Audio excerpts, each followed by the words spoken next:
आहट, एक खौफनाक कहानी। कहानी एक छोटे से गांव की है जहां के लोग शांतिप्रेमी और सहयोगी हैं। लेकिन इस गांव के पास एक पुरानी हवेली है जिसकी कहानियां सुनकर लोग डर जाते हैं। कहा जाता है कि हवेली में एक आत्मा रहती है जो रात के समय लोग अपने आसपास महसूस करते हैं। एक दिन चार दोस्त अमित, सीमा, राज और नीतू ने ठानी कि वे हवेली की सच्चाई का पता लगाएंगे। रात का समय था जब वे हवेली के दरवाजे पर पहुंचे। हवेली का दरवाजा खौफनाक तरीके से खुला, जैसे कोई उन्हें आमंत्रित कर रहा हो। अंदर जाकर उन्हें अंधेरा और ठंडी हवा का झोंका मिला। जैसे ही वे आगे बढ़े, अचानक एक दरवाजे में से एक गूंजती हुई आवाज आई, कौन है? दोस्त डर गए, लेकिन नीतू ने हिम्मत जुटाई और जवाब दिया, हम बस जांच करने आए हैं। आवाज ने कहा, यहां से जाओ, तुम्हारे लिए ये जगह सुरक्षित नहीं है। इसी बीच एक पुरानी तस्वीर दीवार पर लटकी हुई थी जिसमें एक सुंदर महिला की तस्वीर थी।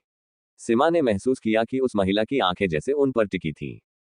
अचानक कमरे में बत्ती गुल हो गई और दोस्तों को महसूस हुआ कि कुछ साया उनके चारों ओर घूम रहा है। उन सभी ने भागने की कोशिश की, लेकिन दरवाजे ने अपने आप बंद हो गए। अचानक चारों दोस्त ने एक दूसरे का हाथ पकड़ा और शांति बनाए रखा। फिर अमित ने कहा, हमें एकजुट होकर इससे लड़ना होगा। उन्होंने एक साथ हवा में, हम तुम्हें समझते हैं, हमें जाने दो, चिल्लाया। जैसे ही उन्होंने ये कहा, वह साया धीरे धीरे गायब होने लगा। उस आवाज ने फिर से कहा, तुमने मुझे समझा, अब जा सकते हो। दरवाजा अपने आप खुल गया और चारों दोस्त तेजी से बाहर निकले। गांव लौटने पर उन्होंने सभी को अपनी कहानी सुनाई और बताया कि आत्मा के पीछे एक दर्दनाक कहानी थी। वह महिला खुद एक बार प्रेम के लिए मरे हुए थी। दोस्त निर्धारित हुए कि वे उस महिला की आत्मा को शांति दिलाने के लिए गांव वालों के साथ मिलकर उसकी कहानी को सही तरीके से बताएं।